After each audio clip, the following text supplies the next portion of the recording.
the one kid that's deciding what should I do, is hockey for me? I hope with what's going on, the answer is yes, because you're seeing the Alliance come out. You're seeing different people from walks of life in the hockey community coming out saying, hey, hockey is for you.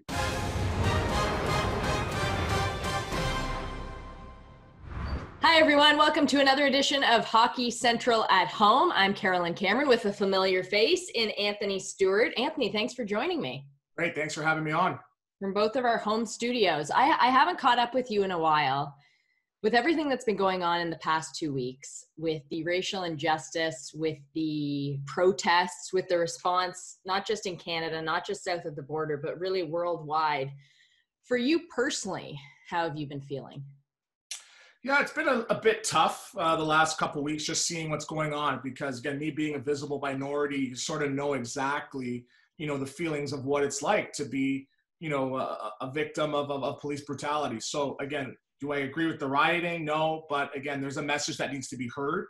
And just like with anything else, you got to find that message. And I think the message is now that, things aren't right with the Black community. And I think these protests are a way of being heard. So I'm really impressed with the support that the whole entire country, whole entire North America is sort of coming together now to say, hey, we have a big issue here, let's solve it. So regardless of the methods, there's an issue now. And I really believe now with what's going on, there's going to be a lot of change coming, which is good. Well, and you've always been vocal too. So too is your brother, Chris, and he's actually part of this newly founded Hockey Diversity Alliance. It sounds like a loaded question, but how does hockey still need to change? What still needs to happen? With hockey, there's a lot of, when people mention systemic racism in hockey, for me, what comes to mind is the cost. And, all the nice rinks are in the nice neighborhoods. And just with the prices right now, minorities and people in the inner city can't afford to play. So, and when you're sort of secluding a certain group of people, that's the problem. So when you can't have minorities play hockey just based on the price, they're sort of sectioned out and they can't play. So I think with this new diversity alliance now, it's going to show, hey, here we are. Here's people from different backgrounds, socioeconomical backgrounds, but they share that common thing of that they're minorities and they made it. So don't think because you're in a certain neighborhood or a certain area of the country that you can't play hockey, because here's 2, 6, 7 guys at the top, at the very pinnacle of the sport, saying that, hey, we're here for you, we can make it as well. Well, and you and Chris and your sisters, you experienced that too growing up in the East End of Toronto. I remember hearing you say that you played really for your livelihood. Compared to a lot of kids, you were playing to win a game so that you'd be able to return and play the next game. How has your childhood really shaped your perspective on hockey now? It molded me to, who I am today. And I had a lot of families go out of their way to make sure that I was comfortable playing the game financially. They bought me equipment. They picked me up and drove. I remember, it's not a mystery that, we didn't have enough money to even get on the bus. So sometimes we'd take bus rides and the bus driver would kick us off for not being able to pay the fare. So that gave me a sense of appreciation. People are going out of their way. I got to play my very best to show my appreciation for what they're doing.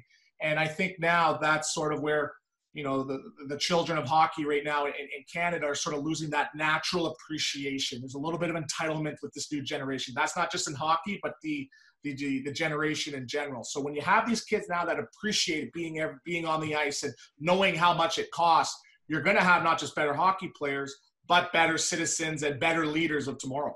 I love your dad's influence too, because didn't he have a little bit of the gift of the gab where sometimes he could get you two into rinks when maybe you didn't have the money?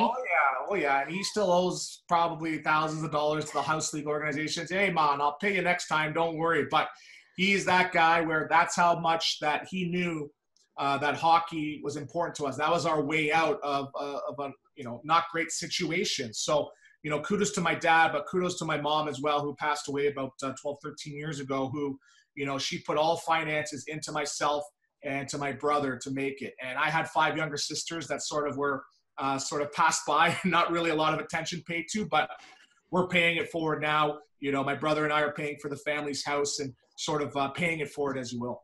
Haven't you paid out of pocket too for some kids to play hockey who couldn't afford it? Yes. And I would say, don't tell my wife, but she knows because she does the books. And, I mentioned I do have a successful hockey school in the city of Toronto. But The books don't reflect that, because there's some people that can't afford to be on the ice for $100 an hour, $85 for a skate. So I don't discriminate people that can't afford. Hey, if you can't get on the ice and you can't afford to pay, you know what? Pay me later. Give me $20, give me $40, give me nothing. So those are the kids that I'm going out of my pocket for, because they now appreciate it. And when you have those kids that are appreciative, they work harder. Those are the kids that have a real chance of going far in hockey. So that's why I do it. And then isn't that a concern now, even though this is being talked about more, is that with COVID, it's harder for kids to get into the rink, and we don't know the timeline where things will return to the normal that we once knew. Yeah. Isn't that why it's even more important to talk about this? I believe, the organizations and the leagues and the federations now, they have a big problem because registration's down as it is. I've sat down with, Toronto and Scarborough city councilors, and they're saying hockey is on the low. There's not a lot of people signing up, not a lot of new families signing up, just due to the cost, and COVID's gonna, impact it as well. So I think now that they have to now brainstorm ways to get people on the ice, get kids playing. And for me, when I got on the ice the first time in my full equipment, I was missing a cage because my dad couldn't afford the cage at the time. I fell in love with the game. So you got to find a way to get the kids in the door on the ice with proper instruction for the right price, and the rest will be history, in my opinion. The Greater Toronto Hockey League, it's actually the largest minor hockey league in the world, just over 40,000 kids and hockey players. And on Friday, they announced that they are taking further steps to look into their own discrimination in terms of racial slurs on the ice. Being a coach in Toronto, how do you handle that discrimination, and do you see much of it? I haven't seen it personally, but that doesn't mean it's not going on. It does happen. There are instances. And, for me, if it was to happen, regardless of, if the referee heard it or not, I would take it directly to the league and make a big deal about it, because that's how you really make the change. So a lot of people, hey, I don't want to cause a problem, but racism is a big problem. We have to find a way to get it out of the game. So, kudos to the GTHL. They recognize their errors of the past, saying, hey, you know what? We weren't transparent, but that was the problem, and they did their best now to come up with a solution. So there's a lot of work to do, but they released the numbers, they released the data. They're going to be more transparent going forward. So that's a great first step. Yeah, and for those unfamiliar, releasing the numbers, it's the numbers of different slurs that led to a penalty. And as Anthony, you said on Hockey Central on the radio on Sportsnet 590, The Fan, even one is too many. Mm-hmm, absolutely. One is too many. And, we need to get that out of the game, just with all the other slurs, right? So, again, there's big problems in other areas. So we're not just trying to group them together. But in my opinion, hockey is the greatest game on earth. And you want everybody to feel comfortable walking to the arena. You want everyone comfortable being on the ice, because the lessons that I learned from this game, it's molded me to the person that I am today. And the longer that you play this great game, the more friends you're going to have, the better organized you're going to be in your daily life. And everybody needs to be a part of the game of hockey. And growing up for you and Chris too, you've often mentioned that hockey was an outlet for some of the anger that you might have had inside. Could you maybe just explain that perspective to people?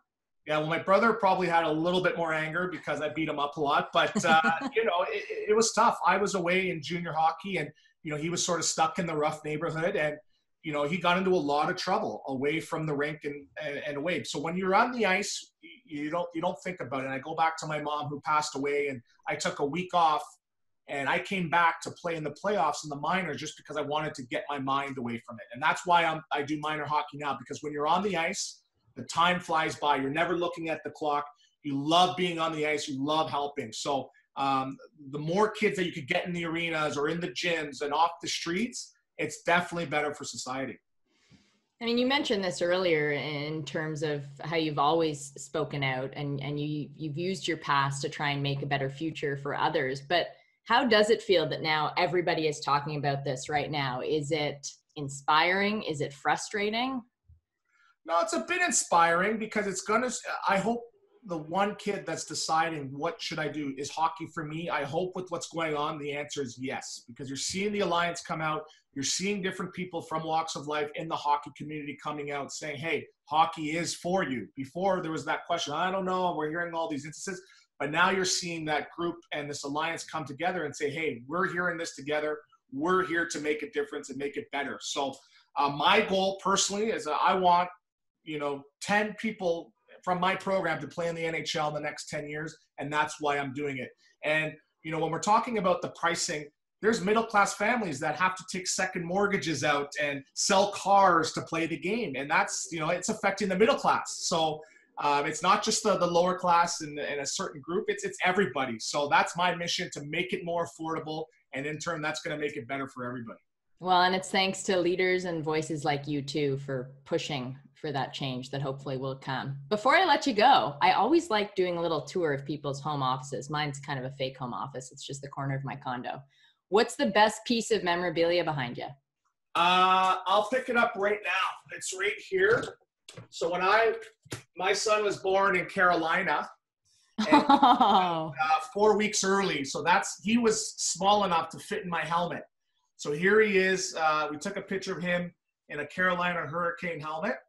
And that's my favorite piece right there. So my son in my helmet, my NHL helmet. Either you have a very large head or he's a very tiny baby. Yes, he was 12. And that, everyone, too, for those of you who don't know Anthony personally, that speaks to the person Anthony is. You see all his hockey memorabilia behind him, but his favorite piece is a piece of family memorabilia, if you will. Anthony, thanks so much for the time. Thanks a lot. Appreciate it. Stay well. And again, thank you everyone for watching another edition of Hockey Central at Home.